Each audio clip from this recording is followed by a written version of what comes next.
Hey everybody, it's Stephanie, your health record trainer, and today I want to show you about the dashboard.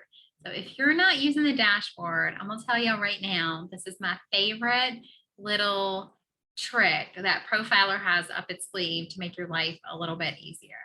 So if you're not using your dashboard or you're not using it to do your notes or to keep track of your quarterly dates, hang out with me for a few minutes and hopefully you might learn something that you didn't know before. So let's get right to it. Click on the button that says dashboard. It's meant to look like a gauge on the car. And I'm gonna open up my dashboard. And the first thing that you notice about the dashboard is all these boxes. Appointment, treatment plans due for review, tasks due. Our layouts are set up as clinical, but if you don't use appointments and nothing's pulling up here for you, you can hide it by clicking on this little arrows here. Appointments goes away. I don't use tasks. I don't think we assign any tasks through the dashboard. So I'm gonna click on that as well. And there's also where it says configure way up at the top right-hand side. If you want to adjust kind of what boxes show up on your dashboard and what order, that's what that configure does. It adjusts your layout a bit. While I'm up here where it says auto refresh, there's a little swoosh right there. The dashboard refreshes itself every 30 minutes, but I could click on this swoosh. It'll refresh itself if I want to force refresh it. If I've updated something and I want to see it and I don't want to wait that 30 minutes. Kind of like before you go swimming after you eat or whatever, the 30-minute timer. Okay, so my first favorite thing is that where it says clients, all of your clients are going to show in this little list on the right-hand side. Okay, so if you have a client that you're like, oh, I know this person is mine, I've been seeing them for 3 months, but they don't show on this list, Profiler is not marked you as being assigned to that client. So this is one way to check, well, what does Profiler have as my caseload? Okay, how many clients does Profiler say that I have? So that's what we'll show here. And I only have training clients as well as the state reporting client in my list, but depending on how many clients you have, your list might be longer. My favorite thing to do from the dashboard is document. And I know documentation is not anyone's favorite thing, but let me show you how easy this is. So you know how normally you have to pull up the client, their chart, you have to click all these buttons. Look right here. If I want to put documentation time under my Z client, because I've added them to my caseload list, I can right click on documentation time, record a service, and I can put my time in right there and I'll be done.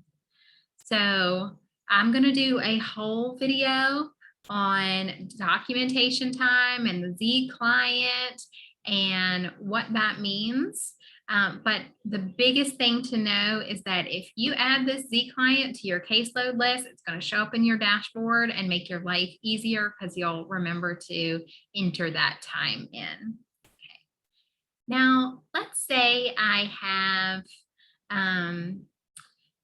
clients that are a big long list. Maybe I have 30 instead of 2. Then you're going to say, I don't want to scroll down this big long list of 30 people and try to find which client. No problem. I got you. Okay. So let's say if I didn't want to see Tina testing or anyone else's services, I'm just looking at my Z client chart. I can go to this client list right here, right click on it and select filter other lists on this client. So that means the dashboard is going to refresh and take off everything from my dashboard right now, unless it has to do with this particular client right here. Okay. So if I want to switch to Tina testing, I could right click, hit filter other lists on this client, and then it's going to show me all of Tina's stuff. And it's going to hide all my other client stuff. So then I can say, oh, well, now it's much easier for me to put in Tina's services from the dashboard because I'm just looking at her. And then I'm not accidentally clicking on the wrong chart. Another thing I love about the dashboard is if I right click, I can also do where it says, look at this, open treatment plan. Let's say I need to update my diagnosis. This one doesn't have one, but hopefully yours does. And if you have any trouble with that, let me know. But here's her problems and goals. Let's say it's annual time and I need to update my problems and goals. I can open her plan right from here. Remember when I said your client list will pull whoever you are the primary provider for? So this is where that is located. So on every plan, ISP, where it says treatment teams, this one says outpatient services, but depending on what program you're in, it'll say different things related to your team. If you double click on that, see where it says providers and signers? That is the trigger for marking this client as yours on your caseload list. Okay, so it's saying I am the provider for Tina testing adult mental health outpatient plan. So if a client is not showing up on your caseload list, it's because your name isn't in this box. So you want them to show up on your caseload list and you want them to be marked as your client. So you just click on the green plus. Your name goes in this provider box. Your role is CSB primary provider. And matter of fact, when you open yours, because my view is slightly different, your primary and active, all these buttons will be automatically checked. So all you have to do is click effective. This is also how we reassign cases when someone is on extended leave, or let's say one staff leaves and another staff takes over the case. That's how that's done. But you want to make sure your name is in that box because that's going to be your trigger for this client to show up on your dashboard. Another thing, and I'm going to slide my plan over a little bit. See where this says my treatment plans due for review? And it has 8/5/2021 Tina testing and it's pinkish red. That means that the system thinks I have a quarterly due today, and I might. Okay. If your dates are all kind of jacked up, it's usually because you have not used your dashboard to track these dates, or when you got the case from somebody else, whoever had it before you, did not track their dates from the dashboard. But this is an easy fix, super easy fix. Okay. So what you do is the tab at the top of your ISP, it's the review tab. Okay. It'll say review activities. You click the green plus. Date reviewed, that's usually your last quarterly date. Okay, so the last time I did a quarterly or the due date for my last quarterly, that's when I last reviewed this plan. If it's a new plan, it's usually the date that they were enrolled. Okay, so that means just my date reviewed. Some of these boxes y'all won't see, so I'm not going to review them. I'm going to skip right to next review date. This is where your next quarterly date goes. So if you have your quarterlies all marked out real nice on your tracking sheet, what you can do is you can put when your next quarterly date is, and then your dashboard will help you track it. If my quarterly was due today, it's the 90th day, I'm right on top of it. And so I know my next quarterly is due exactly 90 days from today. Where it says days from date reviewed, I can put 9 in there, so it'll say 90.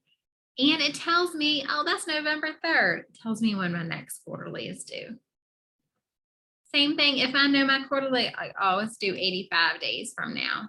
Well, that's August 29th. It's computer, it's smart, it knows what days what. I don't know what 90 days is from today, but Profiler does. Okay, so you can use that to your advantage. Then what you do is you go to the bottom, you click the checkbox that says all, and then the show required desired signers. Since this is my client, this client is assigned to me, I can just double click on my name, click my checkbox, and OK. But remember, if you have changed any clinical content on your plan, say I've changed my goals, changed my problems, whether at the quarterly or annual, let's say if this is an annual, I do need to get my client to sign it. Okay. Because I haven't made any changes, I don't need to get my client to sign it today. Okay. If you have any questions about that, that is a quarterly compliance content question or due date question. Just reach out to me and let me know, and I'll make sure you get squared away on that. All right, so then I'm going to save my plan. And if I refresh it now, let's see if I did it right. I did. Tina goes away because now it's not due. It's not going to be due until, I think we said like end of October, beginning of November. My treatment plans due for review is designed, and you can see sort of at the top where it says days 30, it shows you any quarterlies that are coming in the next 30 days if you have used that tab to track. So see how in partnership with your tracking sheet, this can help make sure that you don't miss quarterlies or miss annuals or miss things because you are tracking it. Okay, so I still recommend using a tracking sheet, and I also recommend, highly recommend keeping those dates in Profiler and using them to track. Okay, we don't want to miss quarterlies. That's money we have to pay back for that 90-day period. So quarterlies are super important. So whatever helps you keep track of when they're due, that's a good tip for you to do it. All right. So I also wanted to show you, and I have where it says recorded services due for signature. Not all programs use this. If I double click on it, anything that's not clinically signed will show up there. We mostly use that for clients who are getting supervision. I mean, not clients, excuse me, staff who are getting clinical supervision from, let's say, LPCs or LCSWs, and also sometimes interns. So if you are in that situation, then that box might be of more benefit to you. My last thing that I love is that the dashboard can generate reports, and they're based on your caseload. And not only can I look at my own dashboard, but if I'm a supervisor, I'm going to click the drop down in the section that says provider prescriber. I'm going to see all these names, and I can look at the caseload of anyone that I am assigned to and go ahead and pull them up that way. I'm going to use myself because I don't want to look at any active client charts because this is the active system. So what I'm going to do is I'm going to show you my little pretend caseload. I'm going to right click on my name, and I'm going to select where it says view summary. And then you'll see several reports that we have here. Okay. CSB caseload, contact info, CSB caseload, review date. There's one specifically for our ID department. So these reports, let's do caseload contact info, because this one doesn't have face-to-faces. Tina testing and the Z client don't have face-to-faces, but that's what the last client present will show you. So you pick a report that you think might be useful to you. You click on the button that says view, and it asks for dates. I always just put today's date in both columns. It's going to show you your active stuff. And okay. Any clients I have will show, if I have real clients, will show up in this caseload list, date of birth, address, contact number. So it will pull your active client information and give you a client count. So you'll know exactly how many cases you have. Just know that if you put the Z client on your caseload, then your number is going to be increased by 1 of the number of clients you actually have. All right, so let me try this last client present. Just want to show you kind of what these different reports do. See if this one gives us a little bit more variety of information.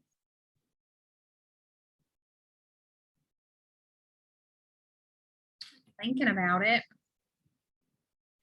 So what it's going to do is if I have a client who has face-to-face requirements, so let's say I'm seeing my client every 30 days or every 90 days or whatever, it will also show you the last time that they had a face-to-face. Perfect. Okay. So see where it says last service date and last client present date. LSD in this particular case means last service date. Delivery method, service item, it still gives me everybody's date of birth, address, and contact number. It's going to pull whatever is the active one in Profiler. And again, I can see that that Z client had Kelly from the DD department put in documentation time on yesterday. So that's really fantastic. And then it'll say client count 2. Review date, this column is going to pull what the system has set as their next review date. So again, that's based off of that little tab I showed you on the ISP. Another one that I really like that unfortunately I don't have real clients on my dashboard, so I can't show you how this works, but please try it out. It says ITX Care Coordinator Appointments. You hit view and it should give you a list of all the appointments that's coming up for your clients within a given range. So if you want to see if your client has an appointment with Dr. Forte coming up soon, you'll be able to pull that into the dates. So it is based on a Profiler appointment screen. So we know our doctors always use Profiler appointments. Sometimes therapists use Profiler appointments. So as long as they're using the Profiler appointment schedule, you can use this report and you would select, say from, I want to see who has appointments coming up between now and let's say the end of the month. You put those date ranges, you hit OK, and it's going to show you clients and when their next scheduled appointment is. Super helpful. And then the ID provider caseload works very similar to the other one, but it's specific to the ID and developmental program. So y'all even have your own. So I'm going to close it. So that's an overview of the dashboard. I hope that it helps. If there are other sort of caseload or tracking reports that you think would be beneficial to hang on the dashboard, let me know.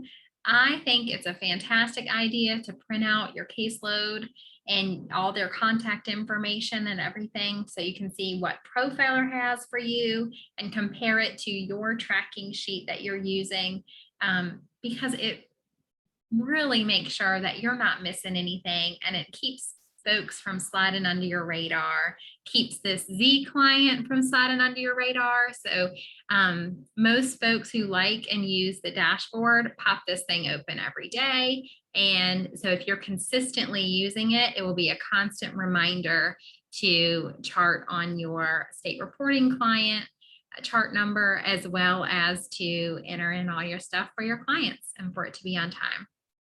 So if you have any questions, if you love it, hate it, you have some feedback on it, please let me know. I'm going to hit exit now.